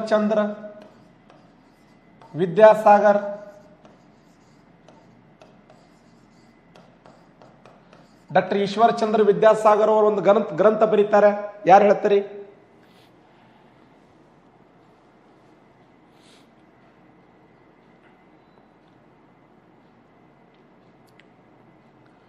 ಈಶ್ವರ್ ಚಂದ್ರ ವಿದ್ಯಾಸಾಗರ್ ಅವರು ಬರೆದ ಪ್ರಸಿದ್ಧವಾದ ಕೃತಿ ಯಾವುದಂದ್ರೆ ಬಹು ವಿವಾಹ ಎಂಬ ಗ್ರಂಥವನ್ನು ಬರೀತಾರೆ. ಬಹು ವಿವಾಹ. ಲಾರ್ಡ್ ಡಾಲ್ಹೌಸಿ 1854ರಲ್ಲಿ ಒಂದು ವರದಿಯನ್ನು ಜಾರಿಗೆ ತರ್ತಾನೆ. ಅದು ಯಾವುದಂದ್ರೆ ವುಡ್ಸನ್ ವರದಿ. ವುಡ್ಸನ್ ವರದಿ. ಈ ವುಡ್ಸನ್ ವರದಿಯನ್ನು ಏನಂತ ಕರೀತಾರಂದ್ರೆ ಭಾರತದ ಇಂಗ್ಲಿಷ್ ಶಿಕ್ಷಣದ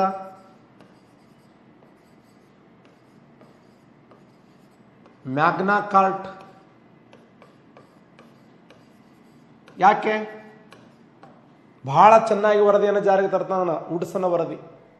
ಥಾಮಸ್ ಮೆಕಾಲೆ ವರದಿ ಅಂತ ಹುಚ್ಚುಚ್ಚಾರ ಸ್ಟೇಟ್ಮೆಂಟ್ ಕೊಡಂಗಿಲ್ಲ. ವುಡ್ಸ್ ಡಿಸ್ಪ್ಯಾಚ್ ಅಂತ ಕರಿತೀವಿ.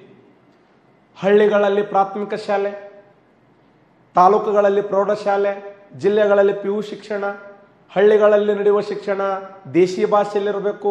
ಪ್ರೌಢ ಮತ್ತು PU ಕಾಲೇಜುಗಳು ಆಂಗ್ಲ ಭಾಷೆಯಲ್ಲಿರಬೇಕು. ಪ್ರತಿ ಜಿಲ್ಲೆಗಳಿಗೆ ಒಂದು ITI ತರಬೇತಿ ಕೇಂದ್ರಗಳನ್ನು, ಪ್ರತಿ ಜಿಲ್ಲೆಗಳಿಗೆ ಶಿಕ್ಷಕರ ತರಬೇತಿ ಕೇಂದ್ರಗಳನ್ನು, ಲಂಡನ್ ಮಾದರಿಯ ವಿಶ್ವವಿದ್ಯಾಲಯಗಳು ಪ್ರಾರಂಭ ಆಗಬೇಕು. ಪ್ರತಿಭಾವಂತ ವಿದ್ಯಾರ್ಥಿಗಳಿಗೆ ವಿದ್ಯಾರ್ಥಿ ವೇತನ ಕೊಡಬೇಕು. ಬಹಳ ವಿಶೇಷವಾಗಿರುವಂಥ ಕಾಯ್ದೆ ಇದು. ಆ ಉದ್ದೇಶಕ್ಕಾಗಿ ಈ ಒಂದು ವುಡ್ಸನ್ ವರದಿಯನ್ನ ಭಾರತದ ಇಂಗ್ಲಿಷ್ ಶಿಕ್ಷಣದ ಮ್ಯಾಗ್ನಾ ಕಾರ್ಟ್. ಇನ್ನು ಲಾರ್ಡ್ ಡಾಲ್ಹೌಸಿಯ ಕಾಲದ ಇನ್ನೊಂದು ವಿಶೇಷ ಸಾಧನೆ ಏನು? ಲಾರ್ಡ್ ಡಾಲ್ಹೌಸಿ ತಾಜ್ ಮಹಲದ ಕಲ್ಲುಗಳನ್ನು ಮಾರಾಟ ಮಾಡಿ ತನ್ನ ಸೈನಿಕರಿಗೆ ವೇತನ ಕೊಡಲು ನಿರ್ಧಾರ ಮಾಡಿದ ಪಪ್ಪರೆಗಣ ಮಗನೇ. ಎಂತ ಅದ್ಭುತವಾದಂಥ ಕೆಲಸ ನೋಡಿ. ತಾಜ್ ಮಹಲದ ಕಲ್ಲುಗಳನ್ನು ಮಾರಾಟ ಮಾಡಿ ತನ್ನ ಸೈನಿಕರಿಗೆ ವೇತನ ಕೊಡಲು ನಿರ್ಧಾರ ಮಾಡ್ತಾನೆ. ಇನ್ನ ಕಲ್ಕತ್ತಾವನ್ನು ಹೊರತುಪಡಿಸಿದರೆ ಹಿಮಾಚಲ ಪ್ರದೇಶದ ಸಿಮ್ಲಾ ಈತನ 2ನೇ ರಾಜಧಾನಿಯಾಗಿತ್ತು. ಸಿಮ್ಲಾ ಹಾಗಾದ್ರೆ ಬೇಸಿಗೆ ರಾಜಧಾನಿ ಅಂತ ಕರಿತೀವಿ. ಬ್ರಿಟಿಷರ ಬೇಸಿಗೆ ರಾಜಧಾನಿ ಯಾವುದಂದ್ರೆ ಸಿಮ್ಲಾ. ಕರೆಕ್ಟ್? ಹಿಮಾಚಲ ಪ್ರದೇಶದ ಸಿಮ್ಲಾದಲ್ಲಿ ತನ್ನ ರಾಜಧಾನಿಯನ್ನಾಗಿ ಘೋಷಣೆ ಮಾಡ್ಕೊತಾನೆ. ಕಲ್ಕತ್ತಾ ಇವರ ಮೊದಲ ರಾಜಧಾನಿ, ವಿಶೇಷ ರಾಜಧಾನಿ. ನಂತರ ದೆಹಲಿ ಆಯಿತು. ಹಾಗಾದ್ರೆ ಸಿಮ್ಲಾವನ್ನ ರಾಜಧಾನಿಯನ್ನಾಗಿ ಘೋಷಣೆ ಮಾಡಿಕೊಂಡವರು ಲಾರ್ಡ್ ಡಾಲ್ಹೌಸಿ. ಇವರ ಇನ್ನೊಂದು ಸಿದ್ಧಾಂತವನ್ನು ಜಾರಿಗೆ ತರ್ತಾರೆ. ಅದು ಯಾವುದಂದ್ರ ರದ್ದಿಯಾಯಿತಿ ಪದ್ಧತಿ. ಹಾಗಾದ್ರೆ ನಿಮಗೆ ನಾನು ಕ್ವಶನ್ ಕೇಳ್ತಾ ಇದ್ದೇನೆ, ಕಮೆಂಟ್ಸ್ ಮಾಡಿ, ಆಮೇಲೆ ಆನ್ಸರ್ ಅನ್ನು ತಿಳಿಸ್ರೆ ನನಗೆ. ರದ್ದಿಯಾಯಿತಿ ಪದ್ಧತಿ ಎಂದರೇನು? ಯಾರ್ಯಾರು ಹಿಸ್ಟ್ರಿ ಚೆನ್ನಾಗಿ ಓದ್ಕೊಂಡಿರಲ್ಲ, ಈ ಲೈವ್ ಕ್ಲಾಸ್ ಮುಗಿದ ಮೇಲೆ ಆಫ್ಲೈನ್ ಇರ್ತದೆ, ಆ ಸಮಯದಲ್ಲಿ ನನಗೆ ಅಲ್ಲಿ ಕಮೆಂಟ್ ಮಾಡ್ರಿ. ನನ್ನ ಕ್ಲಾಸ್ ಬಗ್ಗೆ ನೀವು ಸಜೆಷನ್ ಕೊಡ್ರಿ. ನೀವು ನನಗೆ ಕನ್ನಡಿ ಇದ್ದ ಹಾಗೆ 3 ವರ್ಷಗಳಿಂದ ಸತತವಾಗಿ ನಿಮ್ಮ ಜೊತೆಯಲ್ಲಿ ನಾನು ಪಾಠ ಬೋಧನೆ ಮಾಡ್ತಾ ಇದ್ದೇನೆ. ನಾನು ಹೇಳುವಂಥ ಮಾತುಗಳನ್ನು ಬಹಳಷ್ಟು ಖುಷಿ ಪಡ್ತೀರಿ, ಸಂತೋಷ ಪಡ್ತೀರಿ. ನಿಮಗೆ ಸಾಕಷ್ಟು ಅದು ಹೆಲ್ಪ್ ಆಗ್ತದೆ ಅಂತ ನಾನು ಅನ್ಕೋತೀನಿ. ನನ್ನ ಪಾಠ ನಿಮ್ಗೆ ಇಂಟ್ರೆಸ್ಟ್ ಅನಿಸ್ತಾ ಇತ್ತು ಅಂತಂದರೆ ದಯವಿಟ್ಟು ಎಲ್ಲರೂ ಲೈಕ್ ಕೊಡಿ. ಹಾಗಾದರೆ ಈ ಲಾರ್ಡ್ ಡಾಲ್ಹೌಸಿಯ ನಂತರ ಅಧಿಕಾರಕ್ಕೆ ಬಂದವರು ಯಾರಂದ್ರೆ ಲಾರ್ಡ್ ಕ್ಯಾನಿಂಗ್ ಭಾರತದ ಕೊನೆಯ ಜನರಲ್ ಗವರ್ನರ್ ಅಂತ ಕರಿತೀವಿ. ನೆಕ್ಸ್ಟ್ ವಿಡಿಯೋದಲ್ಲಿ ನಾನು ವೈಸರಾಯರುಗಳ ಬಗ್ಗೆ ಡಿಸ್ಕಸ್ ಮಾಡ್ತೀನಿ. ಭಗವದ್ಗೀತೆಯಲ್ಲಿ ಒಂದು ಸಂದೇಶ ಹೇಳ್ತಾರೆ, ಆದದ್ದೆಲ್ಲ ಒಳ್ಳೆಯದಕ್ಕೆ, ಆಗಲಿರುವುದು ಒಳ್ಳೆಯದಕ್ಕೆ, ಕಳೆದುಕೊಳ್ಳಲು ನಾವು ತಂದಿದ್ದಾರದೇನು, ನಾಶ ಮಾಡಲು ನಾವು ಸೃಷ್ಟಿ ಮಾಡಿದ್ದಾದರೂ ಏನು, ಹಿಂದೆ ಯಾರದೋ ಆಗಿತ್ತು ಇಂದು ನಮ್ಮದಾಗಿದೆ, ನಾಳೆ ಯಾರದೋ ಆಗಲಿದೆ, ಇದು ಜಗದ ನಿಯಮ ಸ್ನೇಹಿತರೆ.